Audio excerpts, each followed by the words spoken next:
We learned that the former chair of the House Intelligence Committee and current United States Senator leaked classified information. Why would the head of the Intelligence Committee, the chair of that committee, who's supposed to be guarding our secrets, why would he be encouraging the leaking of classified information? Continue to promote a demonstrably false narrative is alarming. The findings of the special counsel conclusively refute your past and present assertions and have exposed you as having abused your position to knowingly promote false information, having damaged the integrity of this committee and undermined the faith in the United States government and its institutions. Your actions, both past and present, are incompatible with your duty as chairman of this committee, which alone in the House of Representatives has the obligation and authority to provide effective oversight of the U.S. intelligence community. As such, we have no faith in your ability to discharge your duties in a manner consistent with your constitutional responsibility and urge your immediate resignation as chairman of the committee. Mr. Chairman, this letter is signed by all 9 members of the Republican side of the House, of the committee, and I ask unanimous consent to be entered into the record of today's hearing. The showdown in Congress wasn't just a hearing. It was a full-on political earthquake. 9 Republican congressmen didn't stroll into that room. They stormed in like a locked and loaded squad, ready to take Adam Schiff down hard. What followed was explosive, confrontational, and straight up one of the most savage public beatdowns Schiff's ever taken. Before I break down this chaotic takedown, smash that subscribe button right now so you don't miss these high-octane political firestorms. I'm going to turn to our witnesses who are the subject of the hearing today, but before I do, and as you have chosen, instead of addressing the hearing to simply attack me, consistent with the President's attacks, I do want to respond in this way. My colleagues may think it's okay that the Russians offered dirt on a Democratic candidate for president as part of what was described as the Russian government's effort to help the Trump campaign. You might think that's okay. My colleagues might think it's okay that when that was offered to the son of the president, who had a pivotal role in the campaign, that the president's son did not call the FBI. He did not adamantly refuse that foreign help. No, instead, that son said that he would love the help of the Russians. You might think it's okay that he took that meeting. You might think it's okay that Paul Manafort, the campaign chair, someone with great experience in running campaigns, also took that meeting. You might think it's okay that the president's son-in-law also took that meeting. You might think it's okay that they concealed it from the public. You might think it's okay that their only disappointment after that meeting was that the dirt they received on Hillary Clinton wasn't better. You might think that's okay. You might think it's okay that when it was discovered a year later that they lied about that meeting and said it was about adoptions. You might think it's okay that the president is reported to have helped dictate that lie. You might think that's okay. I don't.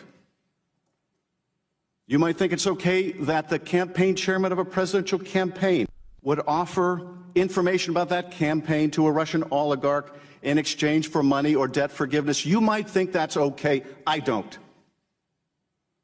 You might think it's okay that that campaign chairman offered polling data, campaign polling data to someone linked to Russian intelligence. I don't think that's public. I don't think it's okay that he advocated a new and more favorable policy towards the Russians, even as he was seeking the Russians' help, the Kremlin's help to make money. I don't think it's okay that his attorney lied to our committee. There's a different word for that than collusion, and it's called compromise. And that is the subject of our hearing today. Mr. Ambassador, you are recognized for your opening statement. I will not yield. Mr. Ambassador, you gentlemen yield because you just made some things about all of us that I think we all should get the opportunity to respond to. Let me set the scene. 9 Republicans lined up shoulder to shoulder, faces like stone, eyes locked like they'd war-gamed this in a bunker. Then, bam, they slap a letter on Schiff so damn heavy it could have started a fire. A letter demanding his immediate resignation. Not think about quitting. Nah, step back. Hell no.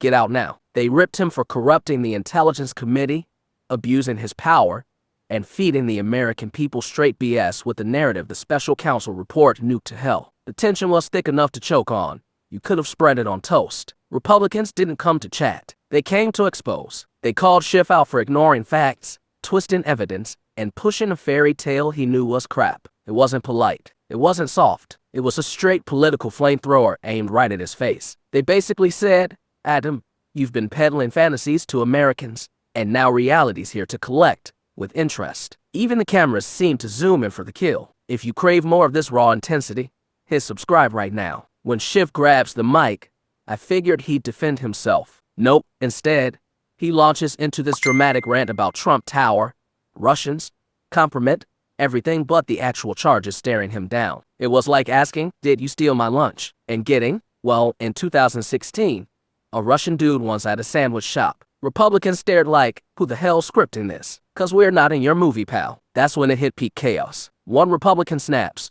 hold up, you just accused all of us. We're not letting that slide. Voices spike, tempers explode, and the room turns from hearing to full-on battlefield. Schiff tries bulldozing through, but they weren't having it. Republicans hit back with force, facts, and fury. Every word a hammer blow, every accusation a gut punch. They demanded accountability, demanded consequences, demanded Schiff's head on a platter. This wasn't politics as usual. This was drawing the damn line. What went down was fierce, unapologetic, and straight up historic. 9 Republicans united like a wall, unleashing a blistering assault on Schiff's credibility. He dodged, deflected, distracted, but the heat never let up. This fight's nowhere near done. The fire's raging, stakes are through the roof, and Americans are watching every move. So, what's your take? Should Adam Schiff resign?